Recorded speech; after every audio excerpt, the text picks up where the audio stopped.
Bom dia, boa tarde, boa noite. Daqui a pouco, não sei que horas você vai assistir, a gente vai subir ao ar mais um episódio do podcast O Atlético. É um lugar onde nós, atleticanos, falamos sobre o nosso clube, o Clube do Coração, falamos sobre negócios, falamos sobre futebol, Campeonato Brasileiro da Série A, da Série B, falamos sobre o Ancelotti, que assumiu a seleção brasileira, falamos sobre business, negócios, SAF, falamos sobre como foi a Copa do Mundo.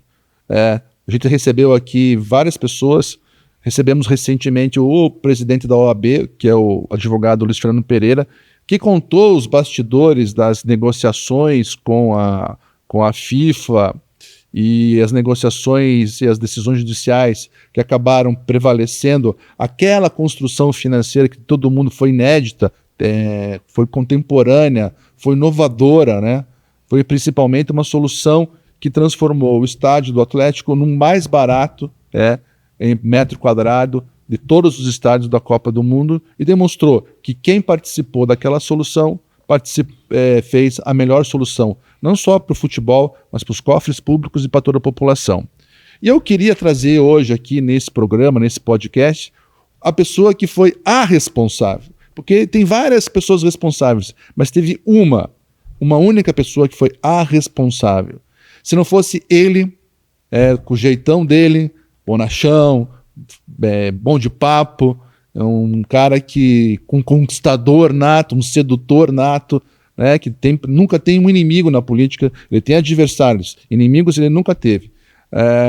Foi ele que foi o responsável, o único, por trazer a Copa do Mundo para o Paraná, porque se não tivesse sido ele, da maneira como ele trabalhou, a Copa teria ido embora daqui e nós estaríamos em outra realidade hoje. Por isso, o nosso convidado de hoje é Orlando Pessutti, o Pessutão, nosso ex-governador, ex-deputado, mas acima de tudo, atleticano. Obrigado por ter aceito o convite.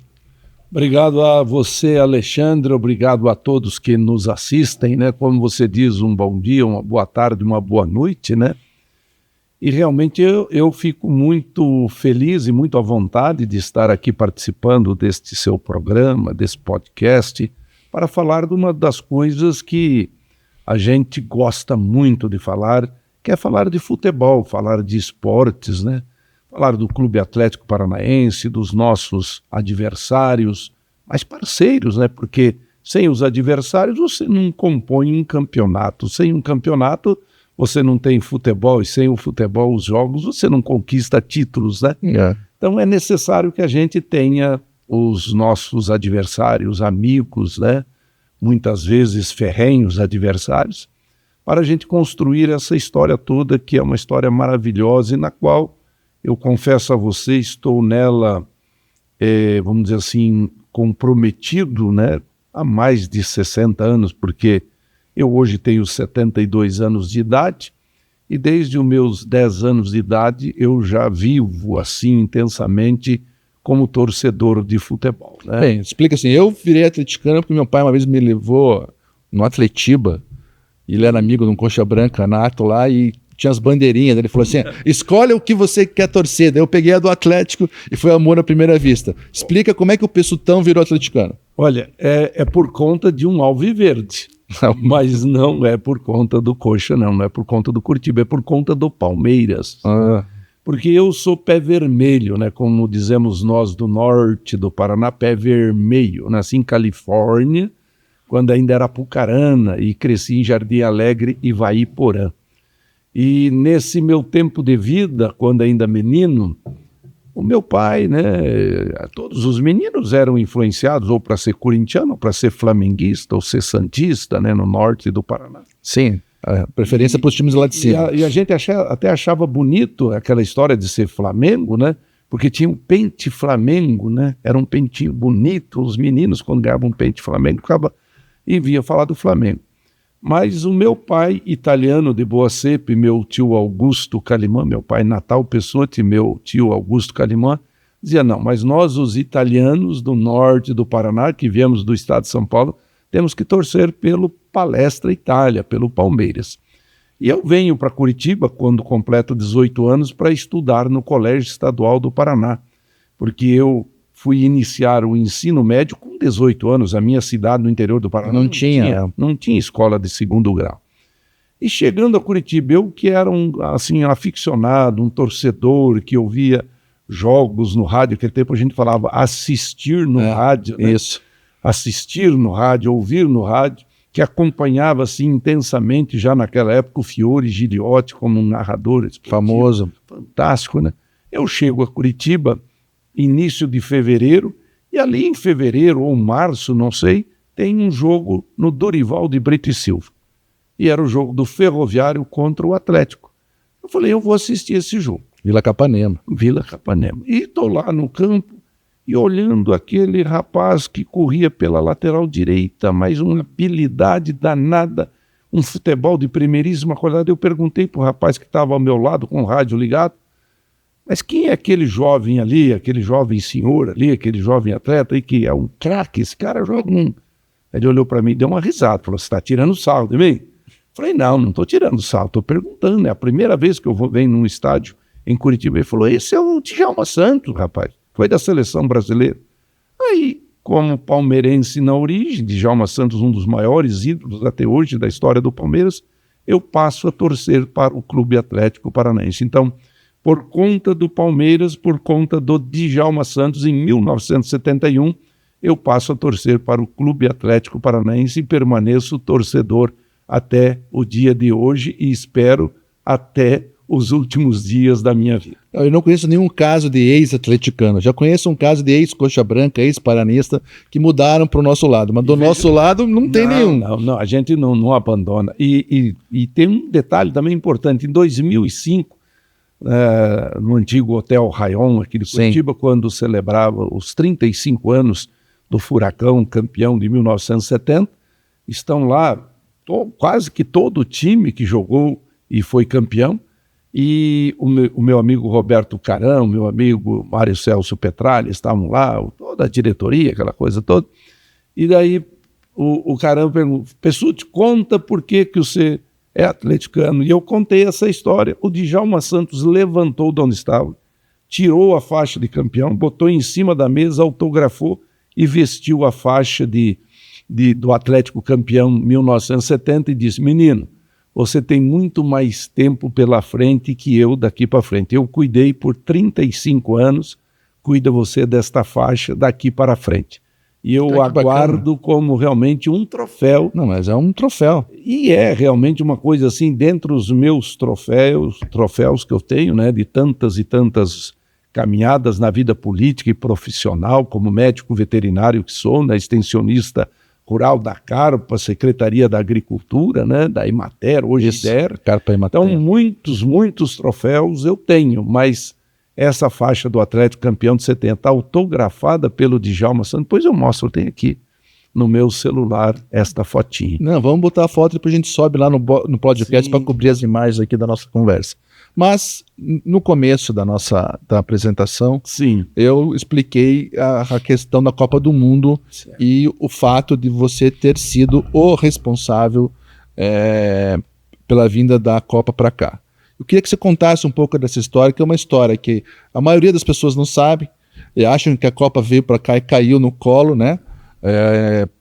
Acham que até o Beto Richa, que era o governador na época, que estava lá, era o prefeito. Era assim, mas ele depois virou governador. Copa, isso, na Copa veio governador. As pessoas não sabem que um projeto desse começa com 5, 10 anos antes, né? Eles estão pensando lá na frente. E a pessoa que pensou lá na frente foi você.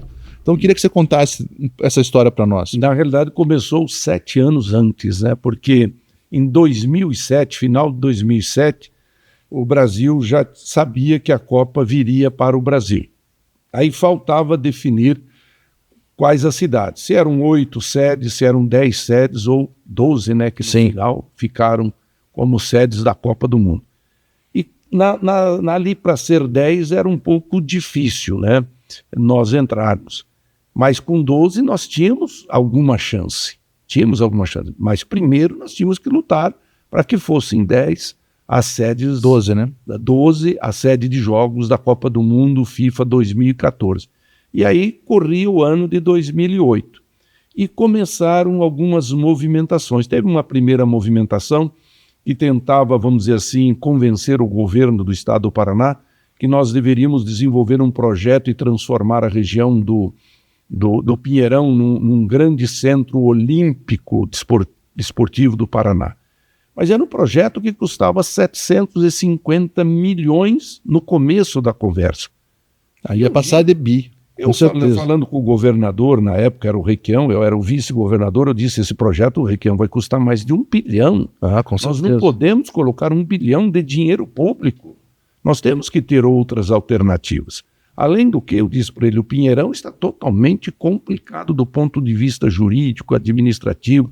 Nós temos esse projeto do Pinheirão sendo liderado pelo Onaireves. O Onaireves tem um ressentimento, um desentendimento a CBF. O Ricardo Teixeira, porque não tinha pago aquela cota do jogo Brasil e Uruguai que aconteceu no Pinheirão, e o problema de IPTU, problema de INSS, problema das cadeiras. Então eu disse, Requião, aqui não dá para ser. Você tem que conduzir isso de uma outra forma. Ele falou, eu não vou conduzir coisa nenhuma, eu não quero me meter com Copa do Mundo, eu não quero... Você cuida disso. Eu falei, então você me designa como coordenador. Nós vamos criar um comitê organizador da Copa do Mundo no estado do Paraná, na cidade de Curitiba. Lógico que a gente não podia, no primeiro momento, afirmar que seria em Curitiba, mas no estado do Paraná. Então ele fez isso e eu consegui convencê-lo de que eu deveria, então, assumir como coordenador, como presidente deste comitê e, gentilmente, delicadamente, convidamos o Luciano Dutti, que era o vice-prefeito, porque o Requião e o Beto Richa não se bicavam. Não se reuniam. Eu não vou me reunir com o Beto Richa, não sei o quê. O Beto Richa, eu não vou me reunir com o Requião. Falei, então coloca o Orlando Pessutti do vice lado e o Luciano Dutti do vice outro. E aí constituímos um grupo, assim, com pessoas como Wilson Portes, que ficou como meu secretário executivo do comitê. Depois, lá à frente, o Mário Celso Cunha. Veio também. Muito, mas muito. O Luiz Carvalho, o Luizinho, o Carvalhinho, que a gente fala da prefeitura, nos ajudou muito, mas muito mesmo. O Algaci Túlio, quando eu governador, nomeei o Algaci como secretário extraordinário para os assuntos da Copa do Mundo. Então, é uma série de fatores. E nós começamos a trabalhar isso. Conseguimos convencer um dia de levar o Requião para falar com o Ricardo Teixeira, e fomos nós, o Requião, Luciano Dutti, alguns deputados, eu me lembro. Que o Requião se comportou? Não tão bem. A frase mais importante que ele disse que mais animou a reunião, que quando ele disse que ele tinha jogado de zagueiro no Britânia, né? Então todo mundo aí ficou eufórico, né, com o zagueiro, né? Mas foi uma luta muito, muito intensa. Aí nós mobilizamos o pessoal do Paraná Clube, falamos com o pessoal do Curitiba, falamos com o pessoal do Xingu, pessoal do Trieste, falamos com o pessoal de Ponta Grossa. Inclusive Ponta Grossa nos ofereceu uma das coisas mais, vamos dizer assim, bonitas que nós tivemos naquela campanha para trazer a Copa do Mundo para cá. Um pintor lá de Ponta Grossa pintou um quadro usando aquele arenito que tem lá, né? Que é a taça, né? Lá em Vila Velha. Sim. Ele desenhou aquilo e aquilo se transformou de alguma forma como símbolo da nossa luta Copa do Mundo FIFA 2014 em Curitiba, e nós usávamos aquela imagem. E aí começamos toda uma conversação. E o Clube Atlético Paranaense, nós conseguimos colocar o Mário Celso Petralha diante do governador Requião para ele poder apresentar o projeto da Arena. Para quem não sabe, Mário Celso e o Requião sempre foram desafetos, porque o Mário Celso era de um grupo político, o Requião era do outro grupo político, eles não tinham... A conversa entre os dois era algo que poderia ser impossível, mas... Nós conseguimos. O Pesutão costurou isso aí. Sim, com o apoio do Alexandre Cury, do Romanelli, do Nelson Justus, né? Nós fizemos... Só atleticano. Todos atleticanos. O Rafael Iatauro, que era chefe da Casa Civil, falei, não, ele quer apresentar o projeto, mostrar que é viável nós defendermos essa ideia. E eu digo isso porque eu estava presente em todos esses movimentos. Depois tivemos reuniões na Secretaria de Desenvolvimento Urbano, porque tinha todo um entorno, né, de medidas ligadas à mobilidade urbana, né, a questão da segurança, com secretarias de segurança, enfim, fizemos tudo o que tinha que fazer. Então foram, eu diria para você assim, 3 anos, 2008, 2009 e 2010, quando eu era governador, quando eu fui governador do Paraná, Foram anos de intenso trabalho através desse comitê organizador da Copa do Mundo. Nós mobilizamos a sociedade civil organizada, o pessoal do G7 todo, as federações do comércio, indústria, a organização das cooperativas, mostrando, né, principalmente para o pessoal da Federação do Comércio e Serviços, né, que era muito importante na questão do turismo. Né, eles vão ganhar, né? Nós colocarmos o nome da cidade de Curitiba no cenário internacional, aí incluímos a região do litoral como destino. Porto do Paranaguá. Porto do Paranaguá, Ilha do Mel, Antonina, Morretes, a Estrada da Graciosa. Mostramos tudo isso como potencial turismo, mostramos Vila Velha, próxima a Curitiba, e mostramos a nossa querida Foz do Iguaçu. Então, tudo isso se trabalhou, a questão da mobilidade urbana, por exemplo, a Avenida das Torres, né? Recuperada, né? Recuperar ela, retirar a parte das torres de transmissão de energia.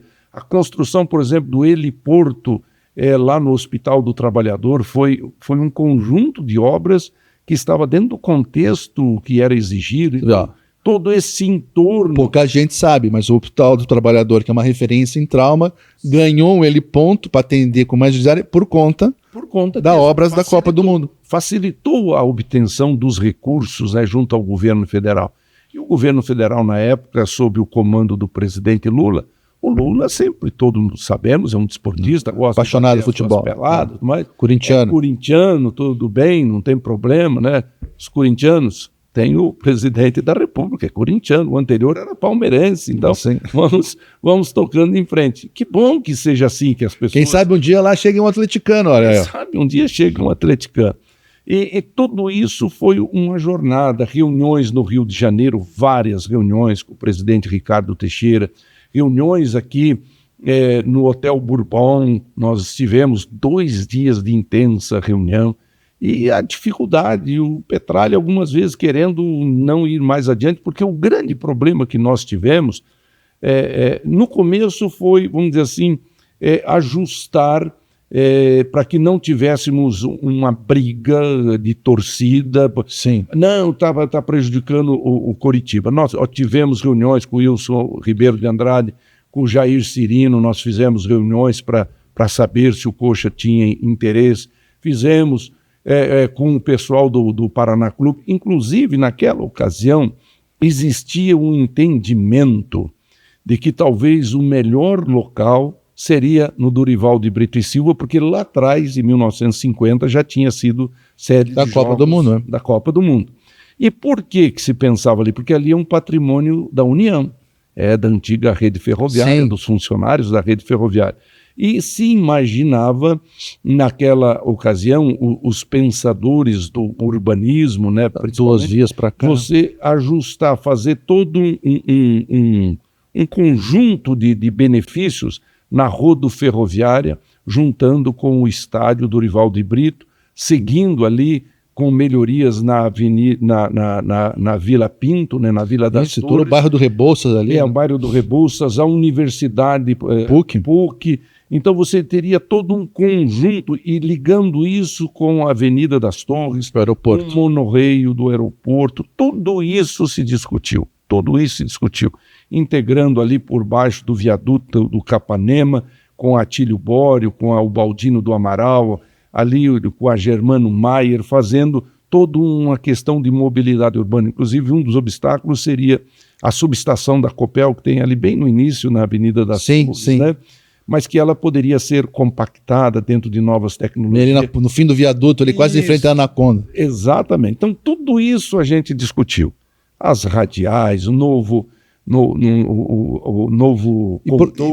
Por que o Dorival não deu certo?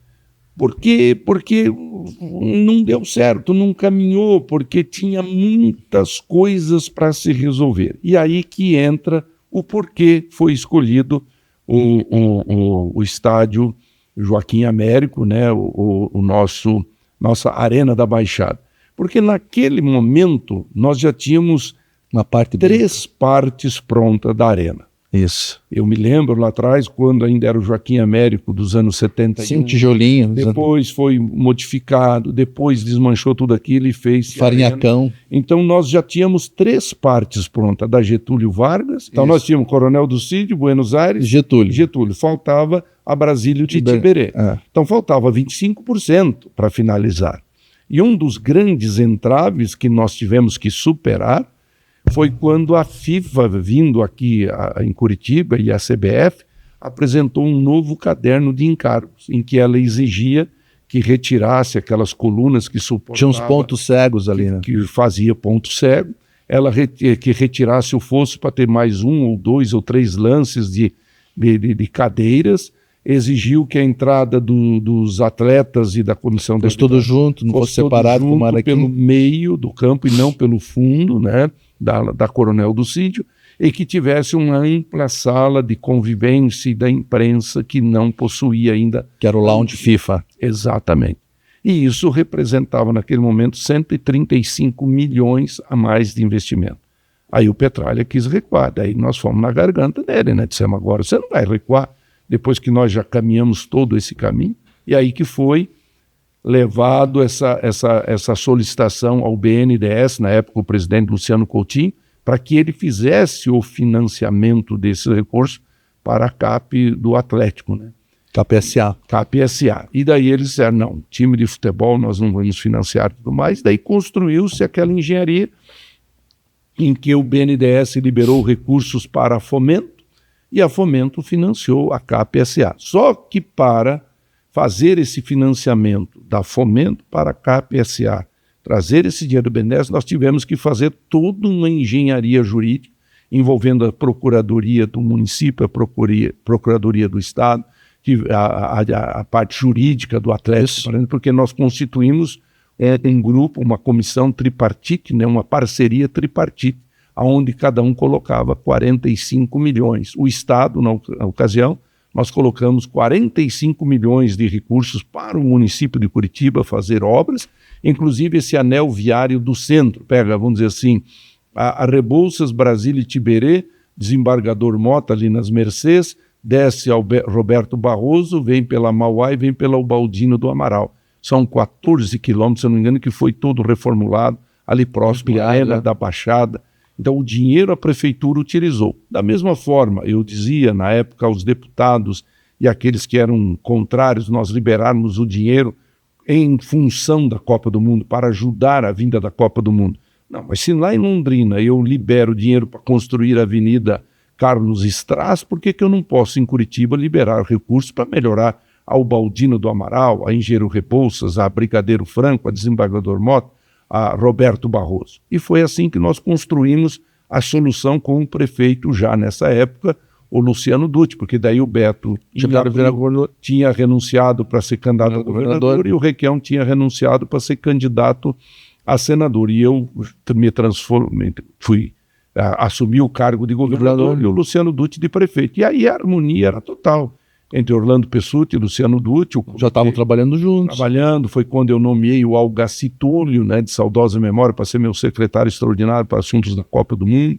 Nós já tínhamos ido nessa ocasião, já estávamos decidido que nós iríamos a Joanesburgo para ver tudo o que acontecia. Antes disso, nós já tínhamos ido lá em Nassau, nas Bahamas, quando o Blatter, né, anunciou Curitiba, né? E eu lá no meio dei um grito, Curitiba! Já olhou assim, né? Então, essa é a história da conquista. E eu tenho orgulho de dizer a você, Alexandre, e aos nossos telespectadores, que realmente nós fizemos um trabalho gigantesco para superar todas as dificuldades e trazer jogos da Copa do Mundo para a cidade de Curitiba. E também fomos, sim, decisivos, sim, na escolha da Arena da Baixada para ser o local. E a escolhemos por quê? Porque já existia um trabalho anterior da diretoria do Atlético, liderada pelo Mário Celso Petralha e por outros valorosos atleticanos, que fizeram com que, naquela ocasião, o Atlético já tivesse um estádio praticamente pronto. É lógico que depois tivemos que desmontar quase inteiro para refazer. Mas, naquele momento, nós tivemos a determinação, o apoio de muitos companheiros e companheiras para tomar a decisão e dizer: nós vamos trazer jogos da Copa do Mundo aqui para Curitiba e será na Arena da Baixada. Pouca gente sabe, mas também a Arena uma vez foi preparada, toda a base da Arena, para que a cobertura fosse uma grande usina solar. Exato. Que é a Copel, tal, tinha um problema de subestação, mas eu me lembro uma grande coxa branca, eu não vou citar o nome dela, que era diretora na Copel à época, criou tanta dificuldade, mas tanta dificuldade que o Atlético não conseguiu implantar, mas ainda há tempo, porque as energias sustentáveis estão aí, né, as renováveis estão aí, o combustível fóssil indo embora, quem sabe o Atlético consiga transformar aquele teto lá numa usina solar, que era o projeto inicial. Era uma das coisas que se colocava também a justificativa da cobertura, para justificar, inclusive, que poderia ser utilizada para a geração de energia solar. Você falou muito bem nesse o caderno de encargos da FIFA. As pessoas também não sabem que cada vez que a FIFA aqui, ela chegava, achava que ela era maior que o governo, maior que o prefeito e maior que o presidente do clube. Então ela chegava aqui como dona do pedaço. Lembro também que a FIFA, para o gramado ser grama natural, a FIFA vendia uma tecnologia que era dela, que o clube tinha que comprar para o resto da vida, pagar royalties e não podia se livrar daquilo, que era como se fosse uma grama hidropônica, um projeto caríssimo, que custava não sei quantos milhões.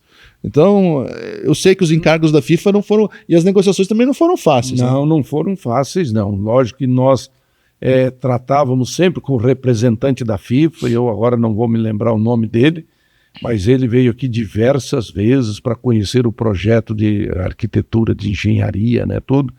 E a questão do apoio do governo do Estado, do governo municipal e do próprio Clube Atlético Paranaense. Então, é importante que a gente destaque, né, todo o apoio na época que o Mário Celso Petralha teve do Conselho Deliberativo, dos torcedores, o apoio que ele teve do município de Curitiba e do governo do Paraná e da Assembleia Legislativa. Porque para construir essa engenharia financeira, nós precisávamos fazer uma legislação específica para autorizar a Fomento a fazer o financiamento para o Atlético e para oferecer e permitir que se oferecesse como garantia ao BNDES cotas do Fundo de Desenvolvimento Econômico, o FDE. Então foi todo um contexto, né? Câmara de Vereadores envolvidos, vereadores, né, envolvidos nesse. Eu não gosto muito dessa palavra envolvido, eu gosto da palavra comprometidos. Todos comprometidos. E numa coisa que fecha tudo isso, pertencimento. Chegou um momento que todos nós, da cidade de Curitiba, do Paraná, diziam: a Copa me pertence. A Copa era nossa. A Copa é nossa, eu estou comprometido com isso, eu pertenço a isso e isso pertence a nós. O Paraná não pode ficar fora. Então todos se somaram, todos disseram as mãos e nós, liderando todo esse processo, com muito jeito, com muita cautela, com muita tranquilidade, mas com muita determinação.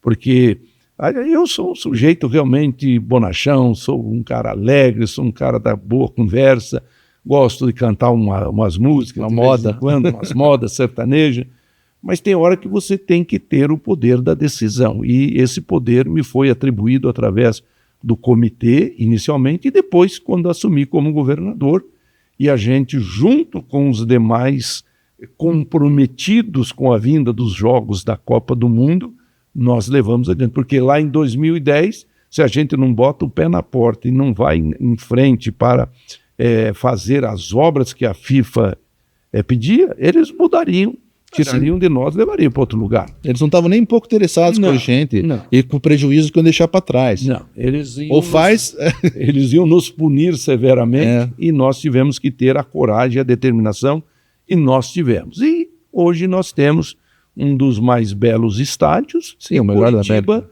Passou para a história, mais uma vez, como cidade sede de Jogos da Copa do Mundo, o que fez com que Curitiba se transformasse numa das cidades mais conhecidas do Brasil, a ponto de nós vermos hoje, com todas as ações governamentais que nós fizemos lá atrás, eu, o Requião, lá um pouco antes o Jaime Lerner, lá mais atrás o Álvaro Dias, lá um pouco mais atrás o José Richa, lá mais atrás o Jaime Canê, o Ney Braga. Se nós olharmos tudo aquilo que foi feito, e depois o Beto Richa e a Cida Borghetti, e agora o Ratinho Júnior e o Darcy Piana, Curitiba hoje e o Paraná é um dos principais destinos turísticos do nosso país. E nós temos a felicidade de ter, evidentemente, uma natureza que nos ajuda muito, Sim.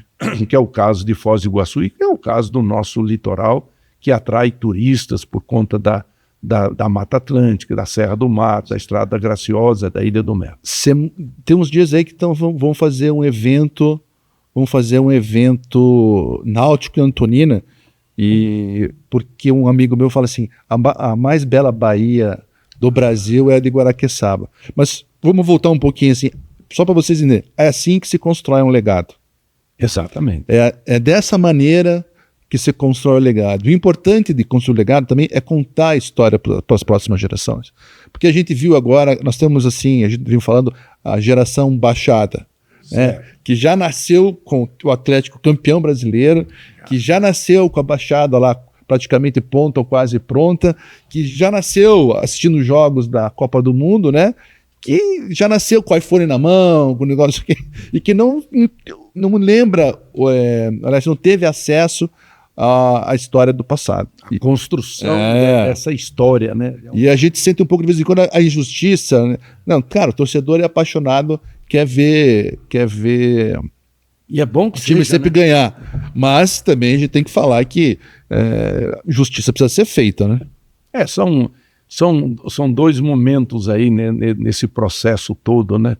O Atlético se tornou esse clube gigante que é a partir de um grande trabalho que foi feito nos anos 90, né?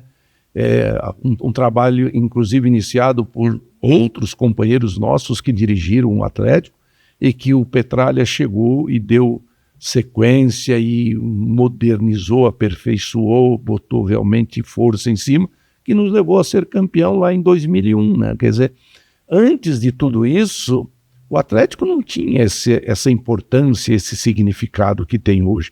É lógico que dói o coração de todos nós ver o Atlético disputando uma segunda divisão. Sim, dói muito. Nossa, o que doeu para mim, rapaz, ver o Atlético perder aquele dia de 4-1 pro Botafogo de Ribeirão Preto. Eu falei, mas meu Deus do céu, nós temos muito tamanho para ficar sofrendo tanto assim. Mas é uma história, é um momento, é uma fase. Então, eu tenho orgulho de dizer que desde 1971, portanto há 54 anos, como torcedor do Atlético, eu vi as transformações pelas quais o Atlético passou, eu vi o crescimento, quer dizer, eu vi surgir um CT do Caju. A seleção se preparou 2 vezes no CT para 2 Copas distintas. Né? Quer dizer, quantas equipes de futebol no Brasil têm um CT igual do Atlético Paranaense? Ninguém. Ninguém tem. Parecido pode ser. Quantos times no Brasil tem uma arena igual? Vamos dizer, 5. Talvez 5, 6 equipes de futebol. A Arena MRV, que surgiu agora, vamos dizer. Acho que as principais hoje é o Allianz Parque. O Allianz Parque e a Arena. E a Arena, a Liga Arena, a Arena da Baixada. Então, você veja, tudo isso faz parte de um legado, de uma história de valorosos atleticanos que colocaram a cara para bater, que colocaram os seus recursos, né? E de ações políticas, não partidárias, não eleitorais, não eleitoreiras. É bom que a gente diga isso. Sim. Porque em nenhum momento, quando nós fomos decidir pela escolha da Arena da Baixada e que tomamos a decisão de trazer os jogos da Copa do Mundo para Curitiba, foi uma decisão eleitoral ou eleitoreira, politiqueira, porque nós sabíamos que o nosso mandato terminaria em 2010. E quando a Copa acontecesse em 2014, nós não seríamos mais os governantes. Mas nós pensamos num projeto de Estado, num projeto em favor do desporto. Eu sempre que vou no jantar da Confraria Amigos da Bola, tenho dezenas de amigos. Eu sempre digo a importância que eles tiveram na construção de toda essa engenharia, porque todos me apoiaram, porque eles tiveram, com raríssimas exceções, um ou outro que dizia, olha, não vale a pena os investimentos e tudo mais, tal, para trazer os jogos da Copa do Mundo. E eu sempre dizia, vale a pena todos os investimentos, todos os esforços, porque nós vamos passar para a história como a cidade que teve jogos da Copa do Mundo. E a crônica esportiva, Alexandre, telespectadores, ela cresceu porque a partir daquele momento, emissoras de rádio, de televisão, jornais estruturaram novamente suas equipes de futebol para que pudessem acompanhar todo esse processo. Rapaz, eu estava, como disse, em Nassau, nas Bahamas, e o Sidney Campos, meu amigo bigodudo, Campos, rapaz, 30 minutos depois que terminou o anúncio que Curitiba era a sede da Copa do Mundo, eu estava recebendo, através do meu assessor que me acompanhava, um comunicado que o Sidney Campos queria entrar ao vivo. Eu entrei ao vivo na TV educativa e entrei ao vivo numa entrevista.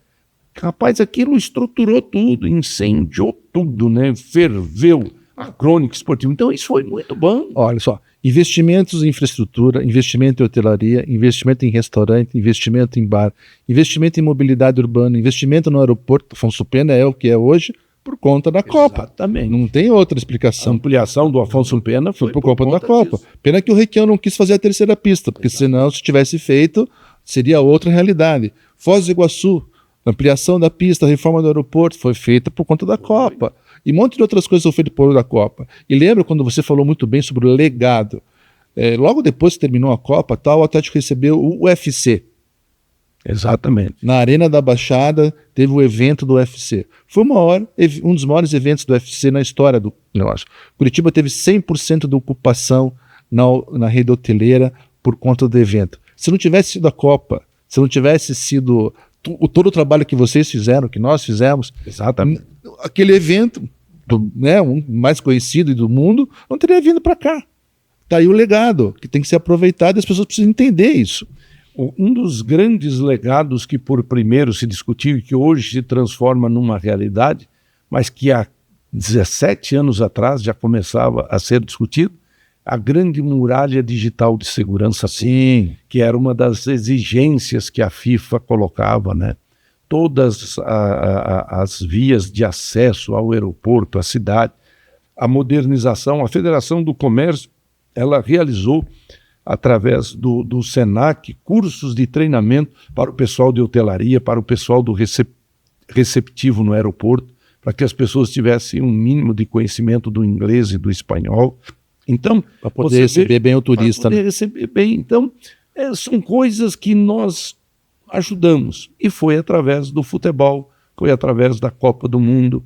E isso nos alegra porque eu, pessoalmente, que tenho uma história de 45 anos na vida pública, participando da política já praticamente há 60 anos, eu tenho 59 anos de militância e filiação no MDB, né? Desde que meu pai se elegeu pela primeira vez vereador em 64 em Jardim Alegre, portanto há 61 anos, a gente trabalha com afinco nas campanhas eleitorais e faz isso por paixão, porque gosta, não faz por nenhum interesse. Esses dias atrás me perguntaram, pessoal, por que você não disputa mais uma eleição, tudo mais? Por que isso? Eu disse, olha, eu até posso disputar, porque se é uma coisa que eu gosto de fazer é disputar a eleição. Eu gosto de participar de campanha, eu gosto de... Uma coisa que eu sempre digo, eu gosto de gente, eu gosto de lidar com gente, eu gosto de estar no meio de gente, de conversar com pessoas. Eu não me escondo. Então, mas rapaz, eu saí do Cabo da Enxada, em Jardim Alegre, aos 18 anos, e cheguei anos depois à caneta de governador no Palácio Iguaçu. Quer dizer, Deus já me premiou, os amigos me premiaram, a minha equipe de assessores, a minha família, né? Eu não preciso disputar mais nenhuma eleição para justificar, mas eu gosto e por isso eu continuo participando da vida política, da vida partidária. Agora, faço essas coisas sem nenhum interesse eleitoreiro. Então, sem nenhum interesse. Você faz parte do Conselho do Atlético, não? Não, eu já fiz parte lá atrás. Eu, inclusive, era muito parceiro do saudoso Nilo Biazzetto. Mas depois, quando eu fui para ser vice-governador, não dá para...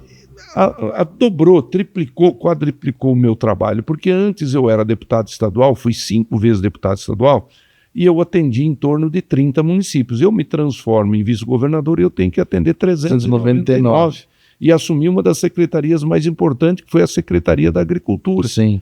Aí eu disse para o Nilo Biazeto, disse para o Tataio Bética, disse para diversos companheiros que nós estávamos ali sempre juntos, né? Eu disse, olha, eu não tenho condições mais de continuar no conselho, mas vou continuar ajudando. Tanto que ajudei que quando surgiu o assunto da Copa do Mundo, nós abraçamos, pegamos na mão e levamos adiante e resolvemos a parada, mesmo não sendo conselheiro do Atlético. Bem, conversa boa, flui fácil, o tempo passa rápido, nós já estamos quase em 40 minutos, nós já estouramos um pouco o nosso tempo, que a gente tem uma média, mas eu queria fazer uma perguntinha. Você acredita que o Atlético sobe esse ano? Eu acredito, tenho convicção pessoal que sobe, mas eu quero dizer aqui o que por um pouco daquilo que eu aprendi ouvindo grandes personalidades do futebol e acompanhando campeonatos. Nós precisamos melhorar um pouco o nosso plantel. Nós precisamos. Agora, parece que nós temos um treinador, porque o que nos ferrou, vamos usar esse termo, no ano passado, foi que nós em um ano tivemos 3, 4, 5 treinadores. Isso não dá certo. Não funciona. Não funciona. Então, você vê, nós temos o melhor CT, nós temos o melhor estádio, nós temos recursos, o time não está quebrado, a caixa do Atlético não está quebrada. Então falta o quê? Nós temos a melhor torcida, né? Uma das melhores torcidas, não vamos dizer que seja melhor, mas é uma das melhores que nós temos, né? Então o que está faltando? Falta nós reorganizar o time de futebol, o elenco, ter um 11 que entre em campo e dê conta do recado. Bem, né?